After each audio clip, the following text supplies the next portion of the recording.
You better listen, my brother, 'cause if you do, you can hear there are voices still calling from across the years. And they're crying across the ocean, they're crying across the land, and they will until we all come to understand. None of us are free, none of us are free, none of us are free, and one of us is chained. None of us are free, none of us are free, none of us are free, none of us are free, and one of us is chained. None of us are free. There are people in darkness. All right, welcome to the Labor Radio Podcast Network's weekly live stream. I'm Chris Garlock from Union City Radio. My co-host this week, very pleased to welcome Steve Zeltzer from the Work Week radio show in California's Bay Area. Today, we're going to talk about the F word, that's fascism and independent politics and working class response to attacks on labor. So we've got a great panel that we've put together today, and to introduce them and get the ball rolling, let me turn it over to Steve. Okay, well, thanks, Chris, for hosting this program and the series of programs on labor issues facing working class people and the future of labor. And tonight's panel is going to be on the rise of the fascist movement and what labor should do in response, and the future of labor. So I think it's a critical, really issue, is particularly with the insurrection, attempted coup, and these fascist forces that are going around the country, as well as the increasing racist attacks, anti-Semitic attacks that are going on, not just in the United States, but around the world. It's a great threat to democracy, working class people, and solidarity, certainly. So tonight's joining us, and not all our panelists are on yet, they'll be coming on, is David Van Deusen, who is the president of the Vermont State Federation of Labor, and his council is the only state council actually that was concerned about the rise of a coup and threat of an insurrection around the elections, and the threat of former President Trump refusing to accept the elections, and they passed a resolution which you can talk about the action that they took and what the results of Trump's activities have been in relationship to what happened in Washington. And also Carol Lang is joining us. She's a member of AFT-PSC. She's a professor at CUNY College, Bronx College, and her congresswoman has also been personally threatened as a result of what happened on the 6th.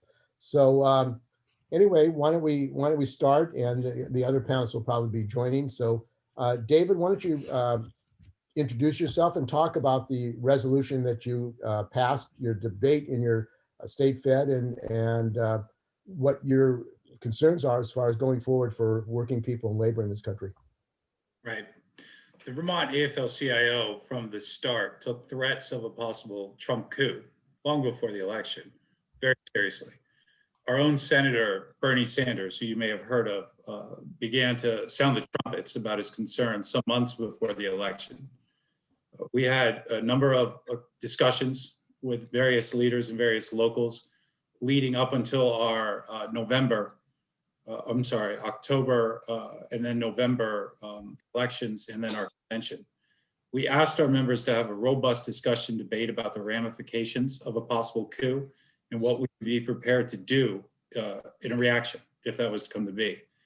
After a long discussion, a long debate where many points of view were heard, our members overwhelmingly voted to authorize their executive board, which I serve on, to call for a general strike in the event that power was not transferred away from Trump into Biden on January 20th.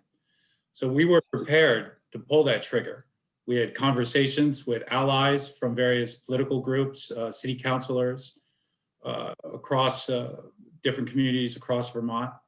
And this was something that we thought was very probable. And I think that what we saw on the 6th with the insurrection in DC showed us that our fears were well-founded. Now, we feel that we got through this, we are lucky, but we can't rely on luck as a strategy going forward. We have to recognize that fascism, which essentially Trump represents, is mainstream, and they have a playbook. And we need to be ready to take action as required, as necessary, to not only beat back their threats now, but those that may arise in the future. Okay, you've been listening to David Van Deusen, who is the president of the Vermont AFL-CIO. It's the only state fed. There were local labor councils, but the only state fed that actually warned about the threat of a coup and a general, threat to democracy, and said that the labor movement should have a general strike. Well, David, you had some obstacles getting that resolution passed. Why don't you talk about that? Because there was some effort to stop it.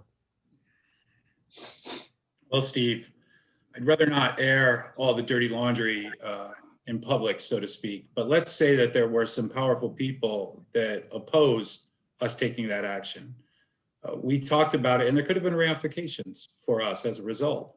We talked about this as a labor movement. We talked about this as leaders of the many different locals in our state. And we came to the conclusion that there are times in history, moments, where you're either on the right side or you're on the wrong side. And if we weren't ready to pull that trigger then and there to call for a general strike and organize one here in the Green Mountains of Vermont, then when would be the right time? It certainly wouldn't be after a fascist coup was carried out in Washington. I mean, this was either now or never. So you tell me, if not then when? David, I've got a question, just more of a sort of a programmatic question about the role of state feds and central labor councils, in the labor movement. You're at a state fed, Vermont, obviously it's a relatively small state, but I mean, I think there's been some interesting discussion among state feds and labor councils, right? Can you speak to that? Specifically about the coup attempt and the general strike, or are you talking about? Yeah, I'd go broader. I mean, obviously that was the most recent one, but I mean, this has come up. It's come up over war. It's come up, it's come up over a number of different issues. So I'm just. Okay. Well, after we passed our resolution, our new executive director, Liz Medina from the UAW, made the calls, contacted Rochester. They were invited to the CLC there, Central Labor Council, were invited to our convention. Unfortunately, the president had a conflict and couldn't make it. But we did the rounds of reaching out. And then we also partook in the larger ad hoc committee, nationwide committee for labor action to defend democracy as well, where a lot of very good discussions took place. But that is just a start. I mean, let's not kid ourselves. The structure of organized labor in this country is incredibly undemocratic. Right. It's not like a regular situation where you have one member, one vote. There is not a robust internal debate within the labor movement, at least within the sanctioned bodies of the labor movement. We need to change that. We need to be thinking about doing things like calling for a summit, discuss with affiliates all across the country what kind of actions we're ready to take to advance a progressive agenda, to make alliances with community organizations, and to defend ourselves against the rise of fascism. I mean, we need to do much more than we're doing. In the old boys club, the old guard method of tackling politics and cozying up to a few key Democrats in Washington, D.C., it's ineffective. It hasn't worked. By any measure you could take, it has not worked. So if we do not learn to grow, learn to be more democratic ourselves as we defend democracy, we're not going to be successful. But I'm an optimist. I believe we will do this, and I believe the makings are there for this to happen right now. Great. And also joining us, and we're going to go before you, Carol, is Trent Willis. He's president of the ILWU Local 10. The ILWU actually was part of a general strike in San Francisco in 1934 and has a tradition of democracy and struggle to defend working people, and also racist attacks on your own members that have happened. So welcome to this program, Trent. Maybe you can talk about this issue of the rise of fascism and what labor should do about it, and where we're going. Trent, you're muted. You're gonna need to unmute yourself there, brother. There you go. Can you hear me now? Yes, Yeah. sir. All right. Thank you, and solidarity greetings to each and every one of you, and thanks for having me. Good to have you on board. So Trent, maybe you can talk about your concern as the leader of Local 10 and for the labor movement. You had on Juneteenth one of the largest labor marches ever held around Juneteenth. It was historic. And the ILWU has been in the leadership, particularly Local 10, of trying to mobilize the labor movement independently against war, against racist attacks. And what we've had now is an escalating racist attack on workers in this country, on Blacks, on Latinos, on Asians. And it seems it's not going away even after this attempted coup and insurrection. Right. Yeah. Well, the thing about the ILWU that makes me proud of being not only being the president, but being a member is that I recall when I first became a member, one of the members who took the time to study the history of the union, I was able to recover the first set of minutes for the first convention held by the ILWU in 1937. You know, when in 1934, a lot of people are confused. We were not the ILWU in 1934 after the conclusion of the general strike. We were still an ILA local at that time. We became the ILWU in 1937 when we broke off from the ILA. And at our first convention, when I was reading our documents, I was very proud to see that one of the first items of business was to absolutely prohibit any type of fascist, racist or sexist or any type of discriminatory behavior within our ranks. And I was very proud to see that because that was back in 1938. And if you can imagine how hard it was to take a stance like that in 1938 and the condition that our country was in morally back then, you can understand why me as an African-American born and raised here in America would be proud to be a member of an organization who would take that stance back even before the 40s. How fascism, in my opinion, a fascist government usually is accompanied by an autocrat. It's usually a system that is not favorable for working people. And this has been a known fact for a long time. This is why we here in this country, our brothers and sisters here who are labor friendly, we do all we can to fight against the rise of fascism in this country. I believe that fascism, racism, and all of these different components add up to one huge component, which is systemic oppression. And systemic oppression is a tool that I personally believe is used by the greedy, the controllers of this, I guess this, what do you want to call it, the capitalist system, because the capitalist system, in my opinion, means that I have to capitalize on you in order to get ahead, in order to make it.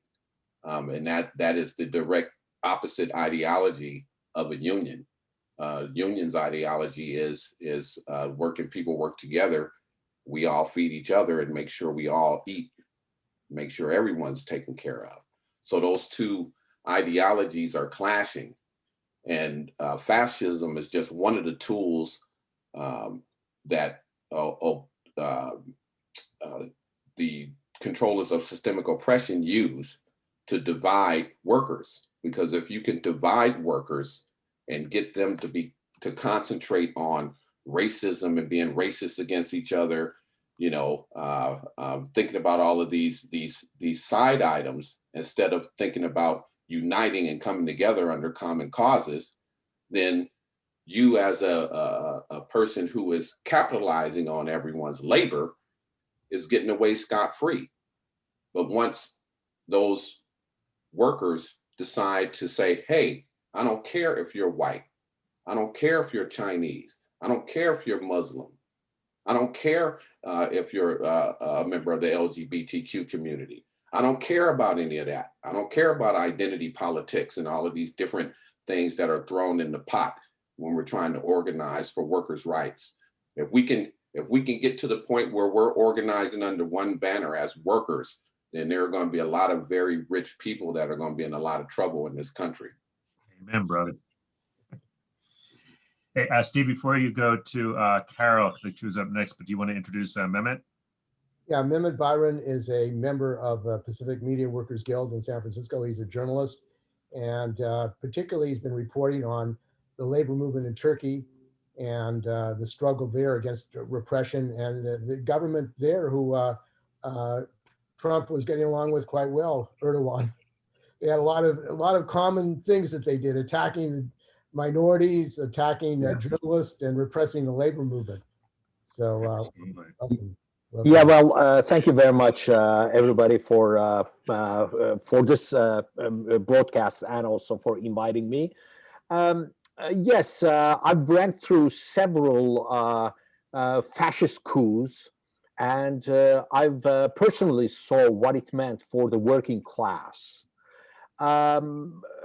Fascism comes as the first attempt to curb down the demands of the working class, because behind fascism lies the class conflicts, and who's going to get the output of the commodities that workers produce. That's all there is. In so-called democracies, what happens is that you make the workers believe that it's a fair system, so they voluntarily give up what they produce to the billionaires. But under fascism, they don't care. They hit you on the head and get what they want from you. So you are kind of forced to produce to make the millionaires billionaires. So when you see fascism happening, that's why I would say that, this is the time, as one of the previous speakers said, if not now, when? Because it became very obvious that although we don't have fascism right at this moment in the United States, but there's definitely a work toward it. There's definitely a preparation for it because let me explain the two different approaches that we'll see in fascism. One is the neo-colonial countries, or we can call them peripheral, or we can call them dependent countries, where the regime is mostly brutal. You don't even have the remnants of democratic rule, although you may have assemblies and unions and everything, but the rule goes, the fascist rule goes because those countries, as we said, are dependent, meaning that even the capitalists, the business owners in those countries have to dish out a certain proportion of their profits to the bigger bosses that live in the central countries or imperialist countries, as we say. So the exploitation is multiplied there. That's why they cannot keep the working class under their thumbs. That's why you most of the time have fascist rules there, which means that the luxury of having a democracy in the first world or the imperialist world allows the system to pretend that there is a democracy. But again, that exploitation in the third world brings resources to the central countries where they can play the democracy game. But something has changed in the last maybe 20 years or so, which is that capitalism all itself is in crisis. So the crisis is all over the world, and capitalism is not in a very good position. It means that the profits are falling. It means that they don't get the same rate of profits they used to have before. So in order to keep the workers still working and producing the same levels of profits they used to do, they need force. And this is what we are seeing today happening in the United States, not only United States, Brazil. You are seeing a shift to the right in Britain, in Germany, maybe not in Germany, but in other countries as well. So it is going to be, it's going to be very, very tight. And so we need to prepare for it now before we get to that point.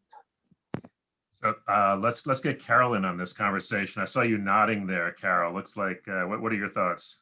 Well, just to piggyback a little bit on what Mehmet said, I was just having this, I teach history at Bronx Community, and I was just having this conversation with my students about the rise of bourgeois ideology, but really that basically covers the fact that capitalism and class conflict continues to exist. And in the good old days, you could say liberty, equality, fraternity, but as I tell them, in all of the constitutions, property is enshrined. And so the reality underneath that is the fact that there's class conflict, and that is not going to go away, even if we talk about democracy, and people believe that there's democracy, and that's because that's what they've been told. But then you have all of these issues that are popping up, like systemic racism and imperialism and colonialism. And so we have to name the name. And I agree 100% with Mehmet. We have to say capitalism, and we have to say that this is what class conflict brings. And if we don't reinforce our side of the class conflict, if we don't protect ourselves against the ruling class, it's really the fist behind the velvet glove. I mean, democracy is the velvet glove and fascism is the fist. And when they can't afford to use and rely on democracy anymore, they just shed it. And I mean, if anybody reads people like Mussolini, he talked about the fact that, what we need now is not quantity, we need quality. And, we have to shed some of the old ideology, bourgeois ideology of everybody getting the right to vote because we're not in that position anymore.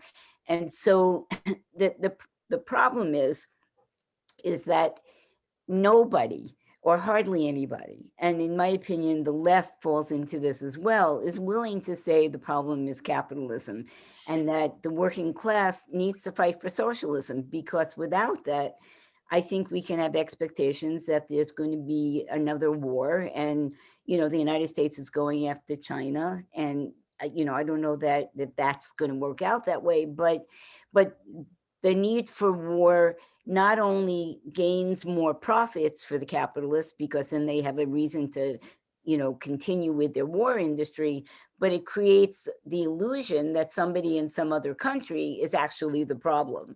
So it's it's the Chinese, or it's the Turks, or whoever it is, it's the French. But in any case, they're all straw dogs. And in my opinion, the problem is, and I think like David ran into this, is the trade union bureaucracy, because in fact, they are unwilling to name the name. They want to, my union, the Professional Staff Congress, is constantly having us send letters that, this is not fair, that they've cut our wages, that, that the city university is holding on to $400 million and is not paying. So let's write letters because we have the right to write letters.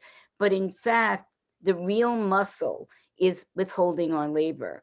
And I think that we have to follow the lead of, David and the Vermont, AFL, and that has to be all over the place, all over the country. And we have to start mobilizing and saying, we're going to shut this place down as long as there are fascist threats. And clearly, I wasn't surprised about what happened. I was a little surprised, but not really surprised. And I mean, fascists have to mobilize the shock troops in order to keep the working class and minorities and people who have, are losing our democratic rights. They have to have the shock troops. There were people at the Capitol that were wearing Confederate flags with guns on it. And some people had these Auschwitz shirts on that said 6 million wasn't enough. I mean, they knew what they were doing.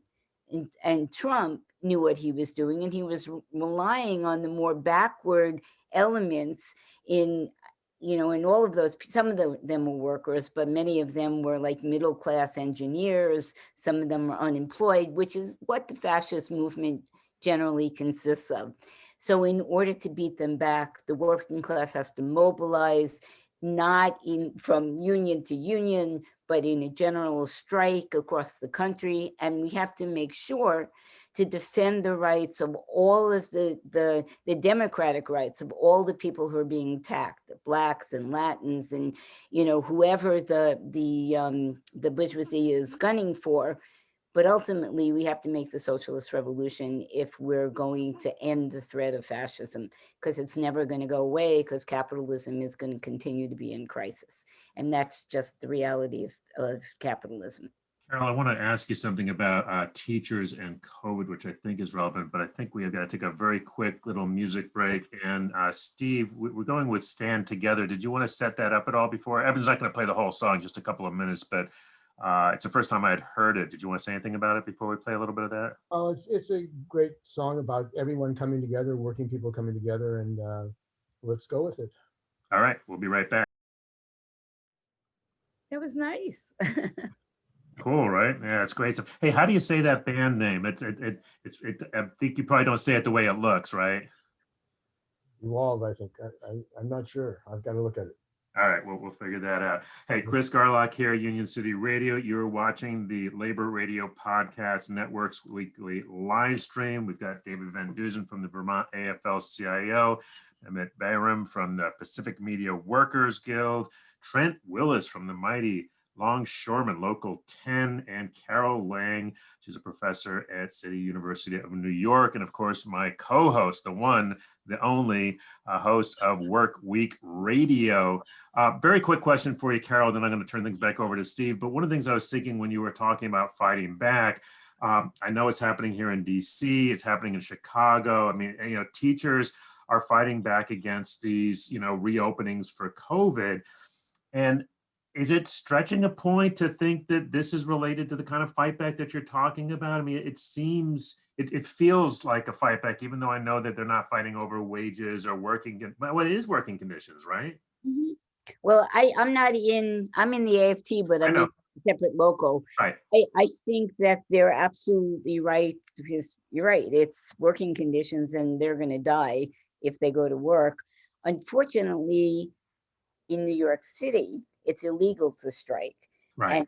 And so the Taylor law is allowing my union leadership to prevent us from going out on strike. And rather than saying that, we're going out, screw them, we're not coming back unless we all have amnesty. But it allows, and this is unfortunately the case for so much of the union bureaucracy, they sort of hang on to anything that they possibly can in order to prevent the workers from being mobilized. So although we've had strike resolutions, strike readiness votes, all of that stuff in the union, essentially the union leadership has figured out a way to maneuver so that, that her name is Barbara Bowen, she was unwilling to mobilize the ranks. And now the argument is, well, the ranks are too conservative and the ranks are too backward. So let's call 30,000 people and see how they feel. Right. Instead of mobilizing and having a meeting saying, well, this is what we are considering doing. We're going to be with you for the whole 9 yards. We're going to go to the mat for you. Will you participate in this? And instead of doing that, nobody believes in the union leadership that is going to go to the mat. And therefore you have workers that are fearful because it's 2 days pay loss for every day out. And not that we're going to be fired, but adjuncts, I'm an adjunct, they don't have any reason to rehire me because there's no seniority and there's no job protection. Wow. So unless it's posed in a way that we're going to the mat for you, we're going to organize the labor movement to defend you, then of course people are going to be skeptical about whether, whether to go out or not. So unfortunately, we can't change so far the direction of the union as much as we try. I would just point out, I mean, West Virginia, which is near where I am, it was illegal for them to strike and they struck anyway. So I'm just saying that.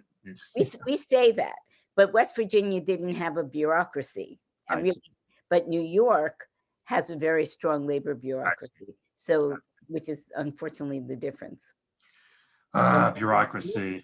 I don't know anything about bureaucracy here in DC. We're good. Back to you, Steve. Yeah, well, one of the things is this COVID pandemic, which has exposed the great disparity of treatment for working people in this country. Frontline workers, they don't have a choice. They have to go out. Healthcare workers, food service workers, meat plant workers, transit workers, they have no choice, and they're dying. They're dying on the job. And when we talk about what Trump is doing to OSHA, that is true. But in California, for example, on the docks of Oakland and on the docks of Los Angeles, there are now 700 longshoremen in Los Angeles that have COVID. 12 have died. Oh, wow. And in California, Cal OSHA, is run by Gavin Newsom, the Democratic governor, who may probably be recalled because you have a collapsing healthcare system. He's outsourced the distribution of the vaccine to Blue Cross, a private insurance company. And there are less than 200 OSHA inspectors in California for 18 million workers. And I know, Trent, you had an action on the docks to make sure that the seafarers on the ship, the Princess, were protected, but also your own members are having to fight to get protection from COVID. Yeah, it's since the beginning of the pandemic, it's been a constant battle with our employers here on the entire West Coast when it comes to providing PPE for my brothers and sisters while we're trying to perform the job. It even gets worse if you want to know the truth about it. Even right now, you hear all this talk about essential workers and workers who are important enough to warrant expedited vaccination, and you hear about how essential not the longshore workers are, but the work that we do. We understand that work is essential. Our members have stepped up to the plate, and not that we're not getting paid, but the job was the fourth most dangerous job in the country or in the world before the pandemic. Right. So when you add the pandemic on to the job, it kind of ticks up a notch, and we have some members who have chosen not to work because the risk is too high. But we have members who have stepped up to the plate and came out and did the work necessary that it takes to provide or make sure that the necessary supplies get to the public and the store shelves are stacked and all of the things that people need to survive, they have. But what's interesting is we have the Port of Oakland, who is rewarding us by taking bids for non-union leasors, I guess you can call them, for the port. They come in and perform, make money off of work that's in our jurisdiction, but since they're not in our employer group, they are able to hire non-union labor. Okay, now the city of Oakland has always been a union town. I'm pretty sure that the citizens of Oakland will be very disturbed to know that the Port of Oakland is rewarding their union longshore workforce by giving away our jurisdiction. Even here recently coming up, we have what we call the decommissioning of cranes, which is done by our ILWU mechanics on the dock. And we were informed by the Port of Oakland that they have accepted a bid from a company that plans on bringing non-union labor to the port. Okay, so the epidemic has exposed a lot of different areas where working people are being hurt. And we've been hearing the word disproportionate a lot. You know, so you can actually break this down into a lot of different sections when you're talking about working people.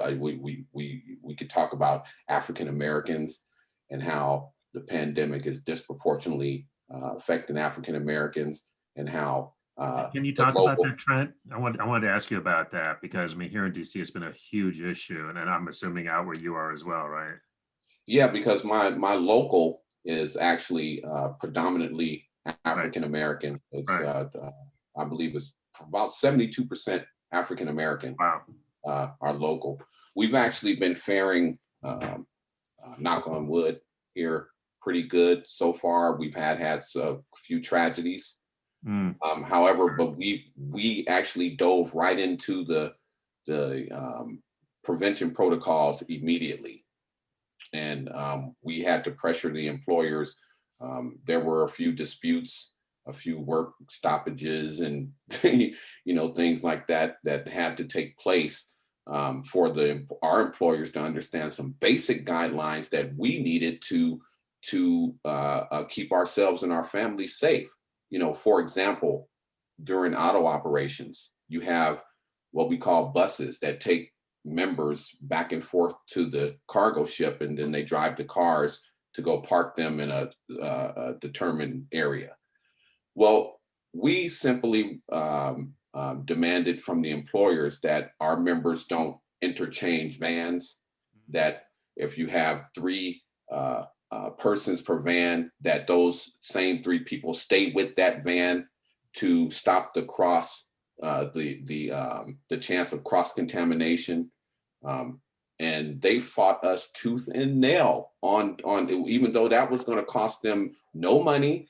It might have delayed the operation a tiny bit, but they fought us tooth and nail. I mean, they fought us until we had to actually use our labor to, you know, protect ourselves in that situation.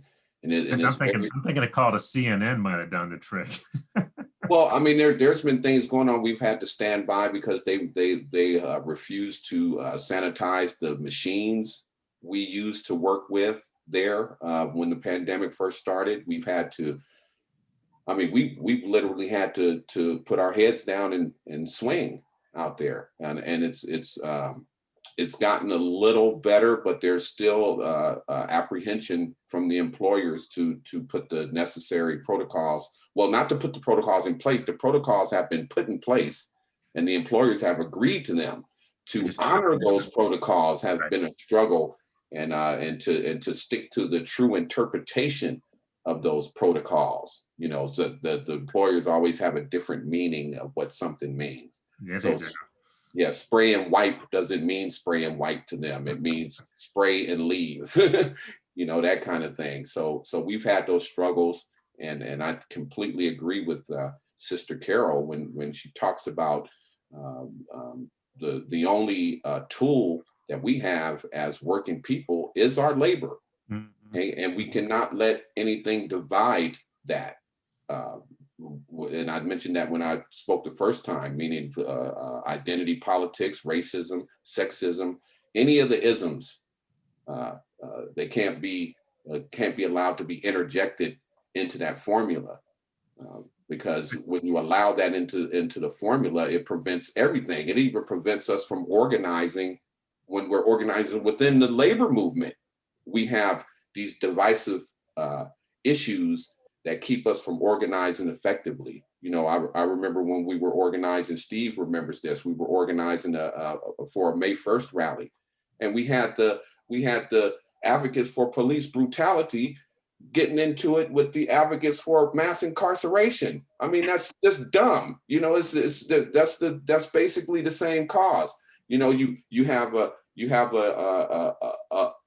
Black member of the LGBT community getting into it with a Black heterosexual member. That doesn't make any sense. It's a divisive thing that we need to stop doing, and we need to stand together as working people like they do in other countries. As you go to France talking crazy, and the whole country will shut down. That's what needs to happen, and their government respects the working people in France. They have to. They have no choice. A quick question before we go back to Steve. You mentioned work stoppages. So what's the difference between a work stoppage and a strike? Well, work stoppage is basically legal until it's deemed illegal. In other words, per our contract, we have the right to stand by on safety when something is not right on the job. Okay, so if, for example, if I had a job today and I went there and the equipment was not properly sanitized, then per our contract and safety code, I had the right to stand by on safety, and the employers don't have the right to fire me until a grievance process has taken place. Gotcha. So, all right. So that's what I mean by that. And that happened like multiple times. I'm sure it did. Since the pandemic happened. The battle to protect the lives of workers is actually increasing. And there's going to be a rally, I think, on the 15th at Cal OSHA, the state building in Oakland at noon, to demand that they hire inspectors. The labor movement in California has demanded that they hire a large number of inspectors. The Labor Council for Latin American Advancement in Sacramento called for them to hire 1,000 in April, 1,000 new inspectors. Wow. And they've actually have less than 200. They refuse to hire them. So I was going to go back to David Van Deusen of the Vermont AFL-CIO, because today in Washington, they're talking about 1.6 trillion money, but there's still no national health care. You would think in an emergency, I know people are getting terminated from Kaiser, from health plans, right in the middle of a pandemic. So there is issue of the national health care for all working people, for all people in this country. And the other issue is you've got these billionaires, multi-billionaires, who actually their wealth has gone up 20, 30%. Elon Musk, Bezos, and yet there's no demand to put a capital tax. I know in Argentina, they put a capital tax on the billionaires in Argentina, the wealthy, to pay for COVID. The same thing could happen in this country. So they're talking about spending money, but who's going to pay for it? Who is going to pay for this money that they're talking about appropriating? I mean, there are so many billionaires in the United States that could be forced to pay for it. And David, you see that as a question. I mean, if we're going to fight fascism, isn't it mobilizing to protect working people? The working people that were hurt, many working people were hurt by NAFTA, a Democratic and Republican economic agenda, USMCA, which again moved jobs and encouraged companies to go outsource their work. Yeah, so listen, you're getting close to something here, Steve. So recall we're talking about fascism, the present and future threat of a rise of fascism. We don't defeat that just by confronting them head on. I mean, we do, and we have to do that. And we have to be able to do what we have to do in the streets to make sure they never control the streets. But the real long-term way to defeat fascism is to present an alternative model. Now, what I mean by that is the Republicans and the Democrats absolutely share in the failures that we experience every day. As you mentioned, NAFTA was a Democratic Party creation that led to millions of union jobs being lost and economic strife and instability in places like Mexico. Let's not forget that either. Mandatory minimums, the failure to progressively tax the wealthy. These things have happened under the Democratic watch, just as it has under the Republicans. So we can't be playing the shell game of thinking that because someone from another party is in power, our problems are solved, because they're not. Now, I would disagree with some of the people in this panel, perhaps, because I do believe that the supporters of the far right are increasingly starting to reach down into working class and low-income communities. I understand it's the wealthy who are funding this and who are advocating behind the scenes or in front of the scenes for this, but we have plenty of disenfranchised workers out there who are disillusioned by the two-party system, are disillusioned by this shell game, which is national politics. They're disillusioned by the false alternative of the United States Democratic Party.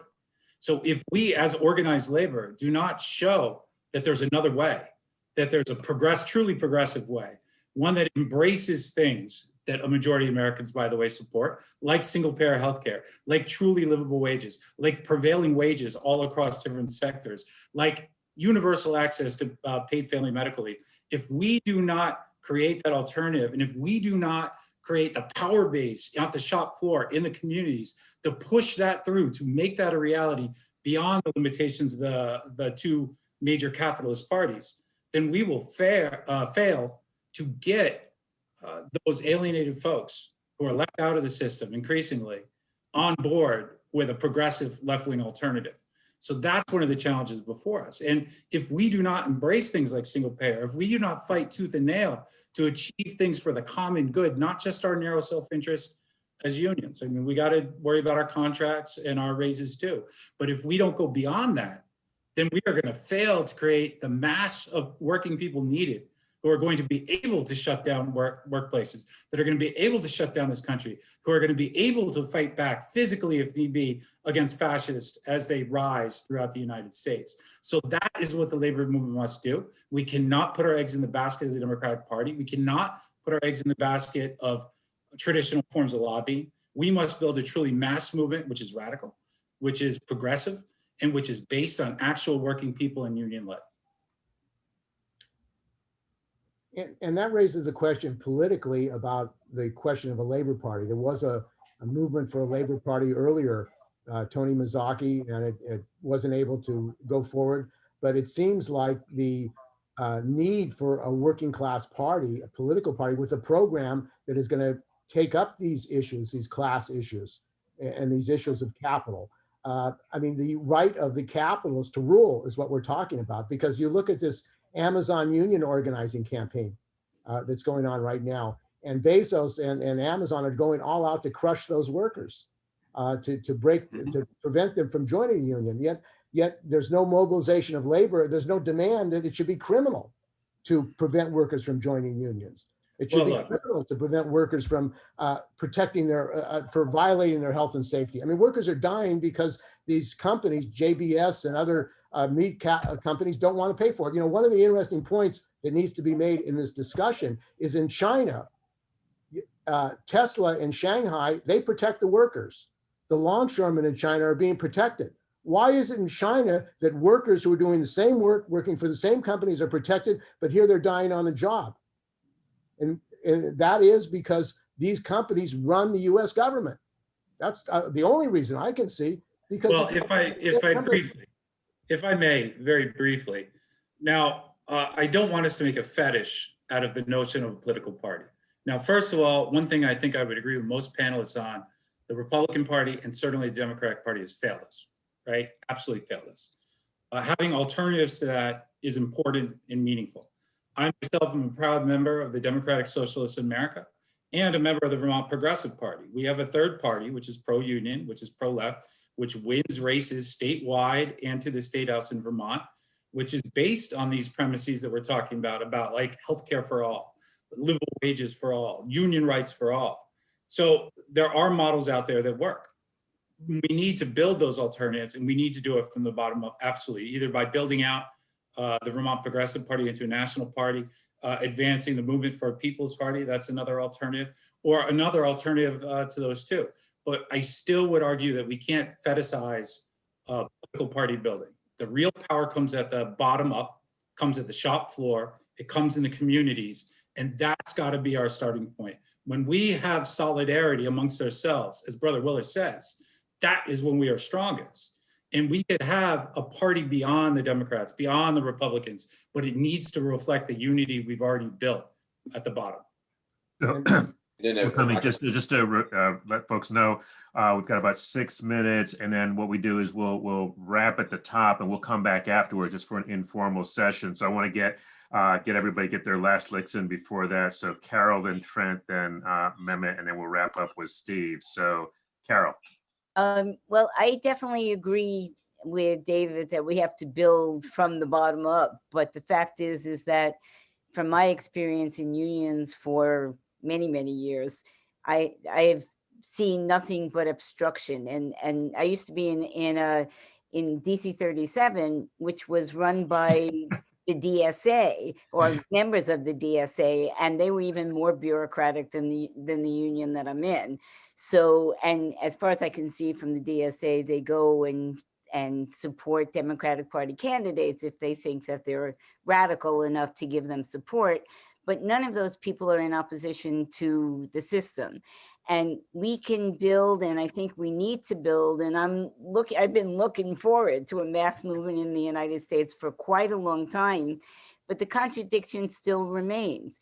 Capital is going to want to make as much profit as it can on the backs of workers.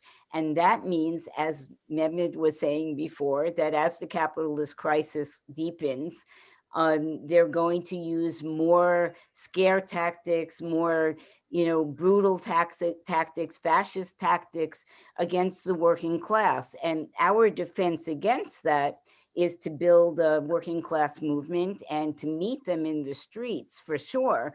But we can't spend the next 25 years battling these people because capitalism has reached its limit of how progressive it's going to be. And now it understands, probably better than we do, that it can't be progressive anymore, that it is losing profit, and that in order to continue to gain profits, they're going to have to really break the arm and the backs of the working class and the working class movement.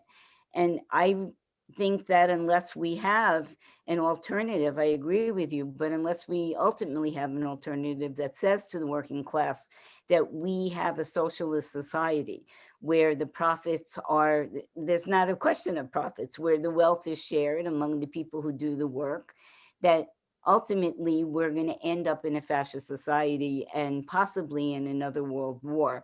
So this is just to stave off. And I would like to see that, because I would like to see workers educated into understanding that this really is the really ultimate class. I mean, the environment is, any day now, it's shot to shit. So we need to really collectively change society in a meaningful way. Trent, about 60 seconds. Okay. Yeah. Well, just basically, I absolutely agree with Carol. I think she hit the nail on the head when she talked about capitalism reaching its limits here. And she said it was shot to shit, Trent. well, I was trying to put it's a podcast. We can say whatever we want. Yeah, shot to shit. We could use that, long term to use that kind of language. I think I was a longshoreman in my past life. Right. But yeah, I totally agree with her, and I think that is one of the reasons why you're seeing the rise of fascism. Because and I said it earlier at the beginning that fascism was a tool of oppression, which is a bigger picture, and capitalism needs oppression to survive. So if capitalism is starting to be threatened by, whether it be by people organizing, whether it be by people fighting against racism or privatization or whatever the capitalist system is using as a tool to oppress people, then it will continue to fight back. All right, and then Mehmet, you got about 60 seconds, and then Steve, we're going to wrap with you. Okay, I believe that in capitalism, there's a contract between the workers and the capitalists to work together. This is not our ideology, but this is what they say. So anytime that what they call capitalist crisis comes, it's actually, it is a crisis, but the capitalists break the contract by going to a strike. Capitalists are on a strike now. Why? Because they are not investing in new technologies, in new factories, opening up new employment. They're not doing this, but they get away with it. So it's only when the labor withholds that power that it has in its labor, then they get accused of having, the strikes and this and that. So it is the capitalists who have broken the capitalist contract, and they're blaming us. But we have, as Trent said and the others said, we have no other power than our labor. And even if we don't have a labor party, what we can do is join forces together so that we can fight together. And you can start with a united front, with all the unions, with all the labor parties who call themselves that, and with all the movements, with like Black Lives Matter and all other sections of the society to fight back fascism. Thank you. Thank you, Mehmet. Steve, you've got 60 seconds to wrap. Again, just folks, right after, just before that, we'll have a little bit of labor history, a little station ID, and then for those of you, and we hope you all can hang around for a little while afterwards, do have about a 10-minute debrief. So to you, Steve. Yeah, I want to thank everyone for joining this discussion, because I think, and this is the critical thing, we need a debate and discussion in the entire labor movement. That's why this network has come together, this labor media network or labor radio network. But we need to have an ongoing discussion of working people, of union people, labor people throughout the country on how we're going to deal with this crisis, how we can unite. And we need to unite. I remember when the Delta flight attendants were organizing to a union, there was no mobilization. There was a big rally in Washington, no mobilization to defend them. If all working people come together in this country, unite to back each other, we will win. We can organize millions of workers. And the Amazon workers, these gig workers, they are suffering. They're under tremendous pressure and they're looking for a union. They want to organize. So we have to bring together a united front of all working people to defend ourselves and our survival. And in that process, there's going to be a political development where people will get educated and will come together. I think that's the way that this change is going to happen, because the bosses and the billionaires know that there's a growing anger, a class hatred in this country against the conditions of people. They have no future. Young people have no future. They can't even pay their bills. They're living at home, many of them, millions of them. They can't go to college.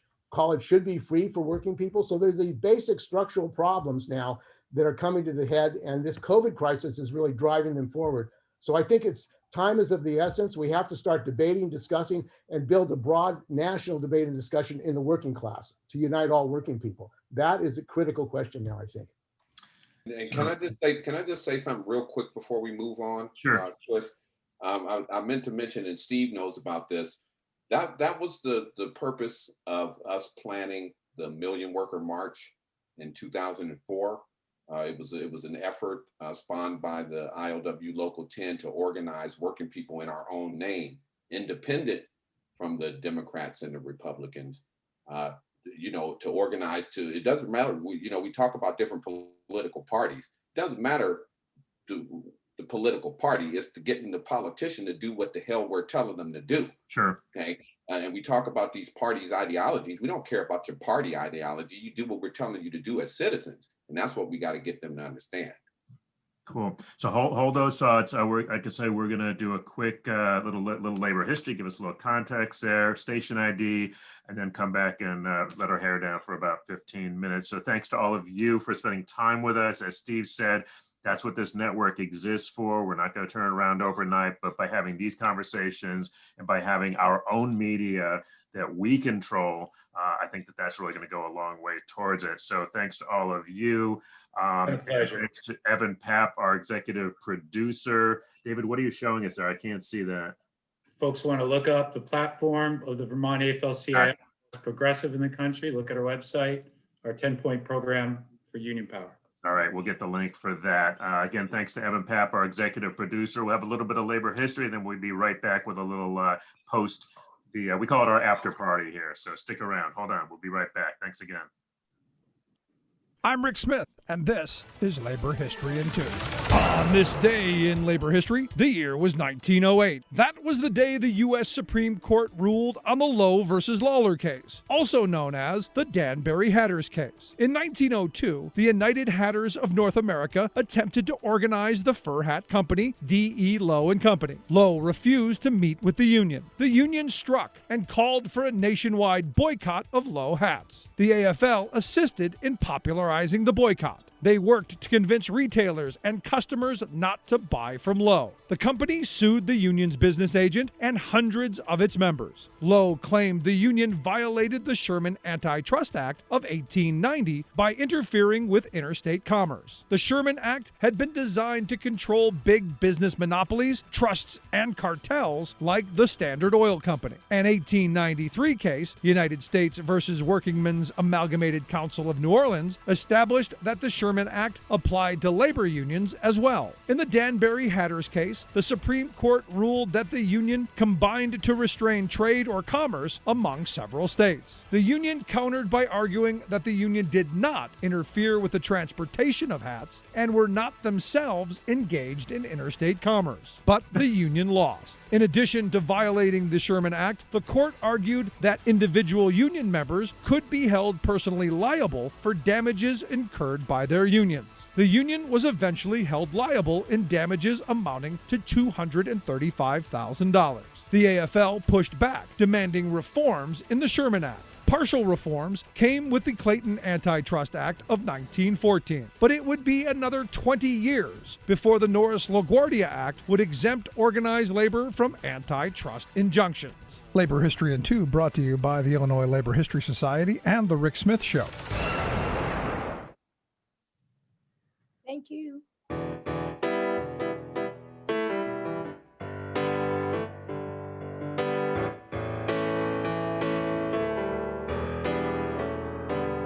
You better listen, my brother, 'cause if you do, you can hear there are voices still calling from across the years. And they're crying across the ocean, they're crying across the land, and they will until we all come to understand. None of us are free, none of us are free, none of us are free, and one of us is chained. None of us are free, none of us are free, none of us are free, none of us are free, and one of us is chained. None of us are free. All right. Thank you, Evan. And thanks again, everybody. Great show. Really good conversation. This is where we just sort of hang out and talk about stuff and say whatever it was that you meant to say that we didn't get in the first hour. We're welcoming Patrick Dixon. He's my co-producer on Labor History Today. And let me see if I can get Evan to come out from behind the screen. There he is. Evan is with Empathy Media Lab. Let me just sort of get some reactions or comments from YouTube before we go back to our panel. Patrick? Oh, it was a great discussion. I'm really pleased to join you. I know Gene Lance was watching. I wonder if Gene's going to join us, but I certainly enjoyed it. I had a question though. After 4 years, it seems no one's under any illusions as to what sort of government we've just been subject to in the United States. And if we're going to label it fascism, very well, 80 million odd people voted for that, and there seem to be some implications to that. If that's fascism, then it seems, David, you have fascists in the building trades in Vermont, you have fascists teaching in the schools, you have fascists delivering your mail, you have fascists collecting the trash, and if everyone's going to be brought together, is labeling it fascism the best way of bringing those members back in? So just a couple things, folks. So this is a free-for-all. Folks can just jump in. Also, that's not a squeaky wheel. He has a bird. I think he has 2 birds is what you're hearing. Just so everybody knows what we're dealing with. So since you brought up that I might have fascists delivering the mail up here in Vermont, I have an obligation to tackle that. Look, I think that there's a big difference between a far-right reactionary nationalist government that we've seen happening over a period of 4 years, and then it becoming increasingly fascist as the end came near. I think we saw a quick trajectory in a certain direction. By no means, zero. I have people I respect, frankly, who have very different political views than me. I would never claim that the 74 million or whatever it is people that voted a certain way are fascist. I think what we saw is a fascist attempt to support that government to subvert the limited democratic process we have in this country. We can't write off people that don't agree with us, right, get-go, or we will lose. This is why we have to create a different pole, a different alternative to bring working people in, not to drive them out. Let me get, we'll get Carol, and I want to get Evan, because I know Evan always has something to say. Go ahead, Carol. I agree. I would never say, I mean, it would be a lost cause if we thought that there were actually 74 million fascists. But I think fascism is based on a philosophy of despair. And I think many of those people that came to Washington came because they are despairing of seeing any sort of alternative and really don't know where to turn. And I think that really should begin with the militant labor movement saying what we need to do is organize the masses of workers. I mean, and I think, you know, as much as Trent said, well, you know, you have this Black LGBT fighting against the heterosexual Black. I think that we have to be the defenders of anti-racist and anti-misogynist, all of that stuff. And, you know, I mean, I agree that that kind of division only creates issues, but we have to make sure that people understand that it's only through the labor movement that we can fight discrimination, and we have to be upfront about it, that it isn't really that, you know, Blacks and whites and Latins and are all the same and we all get a shitty deal. Black people and Latin people and indigenous get a shittier deal. And it's up to people who are in a somewhat more privileged position, white workers, to make sure that they say that and that we defend the rights of Hispanics and Blacks and people like that, so that, you know, we are the defenders of the rights of workers in this country. And in order to be able to do that, we have to build that kind of poll. And I think some of those 74 million, some of them were people who voted for Obama. And this is what I'm saying, that it's a philosophy of despair. And if we can provide an alternative leadership, one that shows that we're fighting for the rights of workers and that we can potentially win, then we can win over some of those people who are just right now, you know, feeling despair.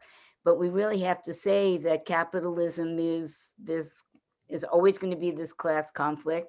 Things are going to go downhill. And what we need to do is develop a society that is based on the working class. And I think that means that we outright say we need a socialist society. Whether everybody agrees with us or not, that's up to them.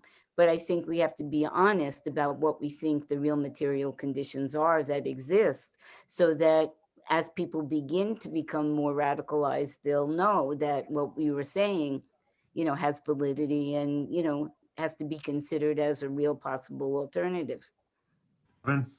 Yeah, and I think one word that we need to really hold center is production. Our economy doesn't produce things anymore really like it did 50, 60 years ago. So in 1933, there's that fork in the road. One went Hitler, one went kind of FDR. And we need to obviously rebuild our entire infrastructure, all the municipal drinking water systems, transportation, go on and on, schools, hospitals, research and development. That alone is not enough though. We still need to have production at a higher rate that we can create the surplus capital to reinvest it so everyone has healthcare, everyone has schooling, everyone has Social Security. So that's going to take trillions of dollars. And I'm always going to bring it back. We have the Federal Reserve. It's the largest credit creation bank in the history of the world. And we need to commandeer that away from Wall Street and put it to actually rebuilding our entire infrastructure at 0% loans at 100-year bonds and put 40 million people back to work at union wages. And welcome, Gene. Last Gene is with Workers Beat, right? Did I get it right? I got it right. We have 80 some shows, so forgive me if I mix them up something. Wow. But Workers Beat out of Texas. I want to introduce him, but to Evan's point, I'd love to have somebody respond to this. I was thinking about this the other day, which is I was thinking, we have all this infrastructure. We have all of these things in this country that need to be done. I don't care whether you're in Vermont or California or here in DC, there's work that needs to be done, right? And apparently, since we can send checks for $1,200 or $600 or $2,000 to everybody, right? I mean, it seems to me like if we put a lot of these folks to work, then maybe ideology would be much less of a problem, or maybe I'm just missing something. The FDR, the reforms that were made to Social Security in the 30s did not happen because Roosevelt wanted them. They happened because there were millions of people in the streets. There were general strikes. There were occupations. The capitalists were afraid there would be a revolution in the United States. They were terrified. In fact, they tried to have Smedley Butler, a general, have a coup in the United States. That was not known by most people, but there was an effort to have a coup against Roosevelt, saying he was a communist. You have a situation now in which Obama is called a communist by the right wing. The Democrats are communists and socialists, but that is far from the truth. We talk about the wealth in this country. There is wealth in this country to rebuild the infrastructure, but it means get it from the people that have it, which is the billionaires. Yeah. There's massive wealth, and that wealth disparity is growing in this country. And a capital tax on the billionaires to pay for infrastructure. But the other area, but Steve, on that, and again, this is a free for all. But Steve, nobody's talking. I haven't heard nobody talking about a wealth tax. They're talking about how much money, but nobody's talking about a wealth tax. Or am I missing that? Go ahead. But this is the danger. This is one of the many dangers we now face as a labor movement. Recall during the Bush years, there was so much energy to get Obama in place, and then various movements which were gaining in strength dissipated. That's right. Leading up until January 20th, the right thing to do was to work in cooperation with friendly elements from the Democratic parties and even friendly pro-democracy elements of the Republican Party in a united front to make sure Trump was removed from power. But now that that's done, we need the AFL-CIO nationally, we need our allies in all the different internationals, the different unions, to be now putting the pressure on Biden 1,000%. And they can't rest on their laurels and think, well, we got a pro-labor guy in, Secretary of Labor, we're all done. Have a good day. Yeah. See you next week. Labor out, right?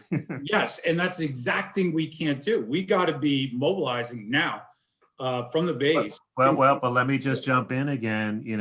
All the stuff that I'm getting from the National now, you know what they're talking about because you got the same stuff. What are we talking about? The PRO Act. Yep. Is that what you're talking about? Is that what you have in mind? I'm saying that there's some great things in the PRO Act, but no, I mean, we got to go much further, right? And we're not going to get anything substantial done, really, in Washington by telling the Democratic Party leadership, Nancy Pelosi, what a great job they've done. Because frankly, they haven't. They have not been reliable allies of labor. They're going to do what we need them to do when we make them do it. As Steve was saying during FDR, there are people in the streets, there are people doing work stoppages. We were united and we were fighting, and that's what we need to do again. But to do that, we got to make sure our leaders at the in the AFL, in other unions at the DC level, to the international leaders, are seeing it with clear eyes as well, and not prioritizing friendly relationships with the National Democratic Party. Gene, you've got a couple of comments there. I know you want to jump in on this. Let's get Texas on the line. I thought it was a wonderful program. I congratulate you all. It was just great. I may have missed it somewhere, but I didn't hear the program about which we are supposed to be organizing, because I heard people say we a lot, and I never could figure out who they were talking about because there's only 9 of us here. And I heard people say unify a lot, but we've been saying that since we were children. So a unify around what? I think that the PRO Act, if it were not a piece of legislation, if it were instead a political program, it would be a good thing to organize around. And I think that what we have to do is not just make connections or try to unify with people. We have to get them to organize around labor, and not just unify, but to organize around labor. So that's Let my me, pitch. let me pitch that question to Trent, because you don't know this, but it's every time the PRO Act comes up, you know, I ask this question because, you know, are your members going to mobilize for the PRO Act? Well, yes. Well, we'll mobilize for anything that's in the favor of labor, you know. But I agree with Gene. I believe that this effort would be better served if it starts in a grassroots type situation, you know. And to go back to something that Carol said earlier about when we're talking about organizing workers to reach that goal, the organizing of the workers is more important than actually reaching the goal.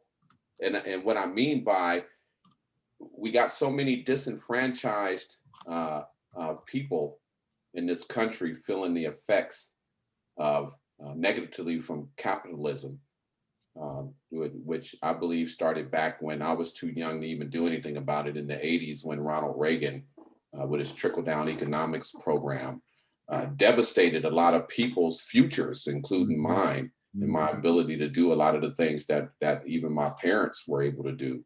But we have to be able to articulate that to the brothers and sisters that we want to get that point across to, and also have a set of solutions and talking points, and organize from the ground up. You know, one part of the Malcolm X movie, I like to watch that movie over and over again. That's one movie that I can watch every time it comes on. You know, Elijah Muhammad said one key thing to Malcolm X during that movie when he held up two glasses of water, and he had one glass of water was stained with ink and the other glass of water was clean. And he said, if you offer this stained glass of water to people, if they don't have anything else, they'll drink it. But they'll realize that they've been disenfranchised, and a disenfranchised worker can go either way. They can go fascist, they can go left, they can go severe left, they can go anywhere. You see, that's the danger of it. That's how you end up with a Nazi Germany. Or you can give them the clean water, and they'll drink that before they drink the dirty water. So we have to understand first that our message is righteous. It is righteous, okay? And we have to present it like it's righteous, and we have to present results. So the thing that keeps us from presenting results is what I talked about earlier, and Carol hit on this too, when I talked about the divisions within the organizations we're trying to establish, are the events that we're trying to plan, anything we're trying to do. We have this bureaucracy, internal business. Even within unions, you have business unionists that are constantly at work, just like the government, to destroy what's going on within the labor movement, or to play individual self-satisfying games instead of taking care of the working class as a whole. But, you know, so part of I'm totally with you. Before I forget, if I may, I know I'm interrupting, I apologize, but this is the interrupting part, David, so go for it. Yeah, this all right, so but look, man, okay. You're totally right, man. But the thing is, because we lack structures in much of the labor movement that allow for true democracy, it creates that confined space that allows those that fear change, that fear workers being involved, that fear what's around the next bend, to clamp down, prevent these creative moves in different directions. So as our struggle is also one part fighting for the better things for working people at the DC level and all that kind of stuff, or at the State House, it's also about democratizing our own unions from within to allow for a more robust engagement from the members.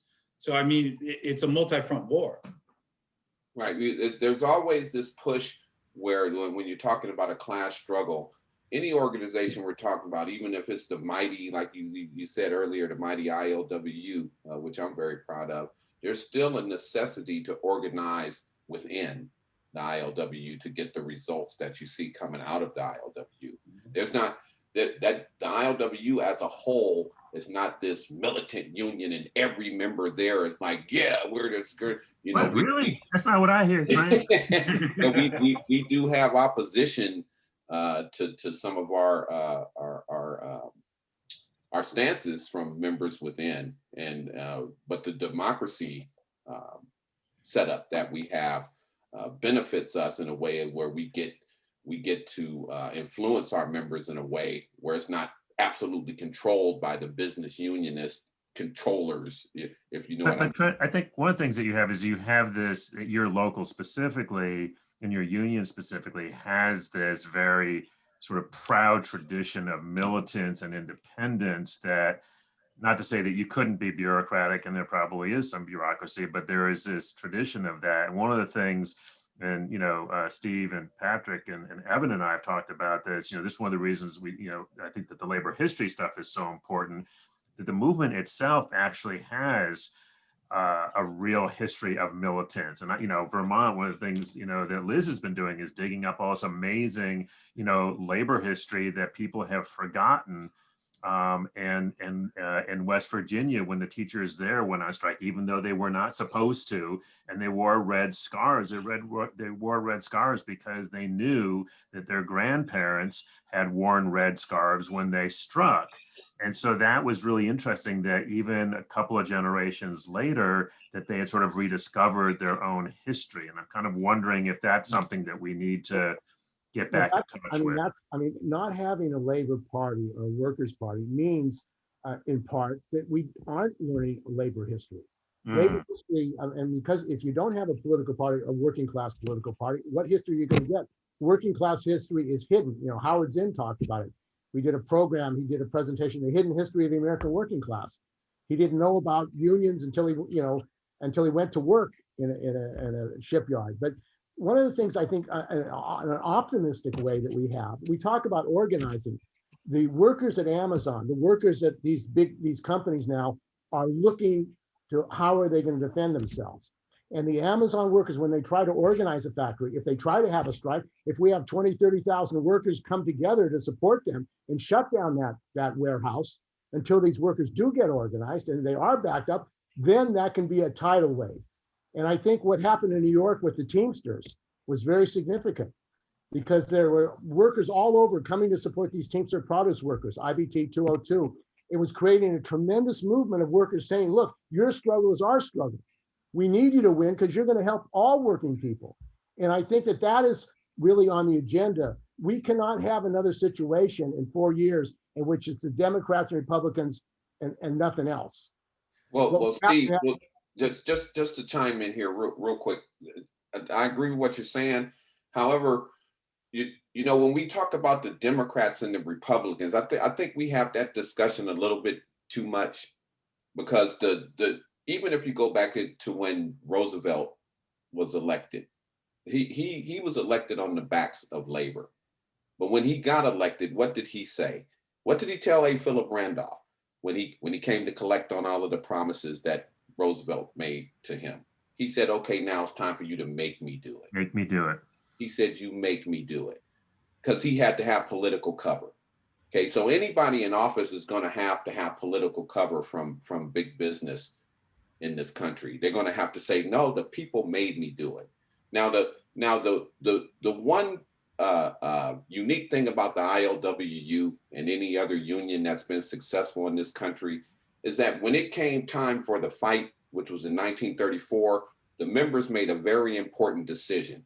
And this decision applies to if you're dealing with business unionist leadership, or if you're dealing with a political party like the Democrats or the Republicans. The workers made a decision, and they had to choose whether to listen to the business unionists from the ILA or to stick together and stay together until their demands were met. And they made that decision to stick together and stand together until their demands was met, which made the business union busting attempt by the union leadership back in those days ineffective. So nowadays, when we planned the Million Worker March in 2004, we talked about organizing in our own name for that specific purpose. Too many times we letting the political parties tell us what to do and tell us who to support. Now, during the planning of the Million Worker March, we had the Democratic Party telling us that it wasn't the right time to have that demonstration. Well, what is the right time? They'll let us know, Trent. They'll let us know. Yeah, how long has the United States been here, and how long have people been oppressed in this country? It's been the right time since the beginning of this country. It was the first day when slaves were doing the work. It was time to strike right then. Right? Definitely not the right time. Definitely not the right time. Right. So we're way past the right time to act. But we decided not to listen to the Democratic Party, and we told the Democratic Party that this is not about you. This is not about the Republican Party. Matter of fact, you're not even invited to speak, okay? Because we're talking to working people. This is about working people, and it's about a grassroots effort to organize working people to start demanding and taking action when they don't get what they want. Okay? Hey, we need to wrap. But I have I think it's a quick question, and I don't mean to put you on the spot, Trent. But just going back to what Steve was talking about, the Amazon workers. I don't know about 20, 30,000 workers backing them up, but it occurs to me that during some of these battles, your union had a disproportionate effect because you were able to refuse to handle goods. And if I'm not mistaken, a lot of Amazon shit comes from overseas. Has there been, and again, I don't mean to put you on the spot, this is a question. Has there been any thought given to maybe refusing to handle some of that stuff for Amazon by your guys? Well, there hasn't been any discussion about that within our ranks, and and of course I won't comment about that on on Zoom. However, we were told, and we found out by the port meetings that we attend, that there has been a new agreement between the Port of Oakland and Amazon, where there's going to be a lot more Amazon cargo coming here to Oakland. A lot more TEUs, like they like to call them, coming to Oakland with a lot of Amazon products. And and that goes to what I was talking about earlier about us being a workforce that does essential work. Yeah. Because a lot of those products being ordered off of Amazon is for example, hand sanitizer, toilet paper, basic necessities that people need, even the shipment of vaccines. Right. And stuff like that, things that are life-saving, masks and ventilators, and you name it, we handle it. And I think that is a glaring testimony as to what the ideology is here in this country when it comes to respecting the working man and woman. If you got these people that perform essential work that keep the country moving, and you treating them like trash. Okay? And you're using the excuse of all of these isms to do it. Trent, I gotta tell you, this is my latest thing, is that essential workers are getting like veterans. We thank you for your service and get the hell out of our way. Right. You know what I'm saying? Right. It's just, hey, I think we got to wrap, but Evan, I think you have an announcement. Did I read that right? Someone in our network, the Labor Radio Podcast Network, the Valley Labor Report is going to be live streaming. They're based in Alabama, and they've been participating in a lot of meetings around the Amazon warehouse workers' drive to unionize. And so if you are interested, I shared a link there in the within the chat. And also let's organize a Million Worker March for DC and a 10-city strike and try to ratchet it up. I know Chris just turned his head down. Oh, and I'm all for it. Hey, bring it. What else are we gonna do to try to put the pressure on? So yeah, we did it before. Just do it again. All right. Well, we're gonna do this again. The live streams here every week. Really, this has been a wonderful conversation. Wonderful to meet everybody. This will not be the last time. Keep up all the great work that you're doing, and remember to listen to your local labor radio show wherever it may be. Evan's going to run our little credit there, and we'll see you all next time. Thanks again, everybody. Really appreciate it. Thanks, Steve. Great having you on.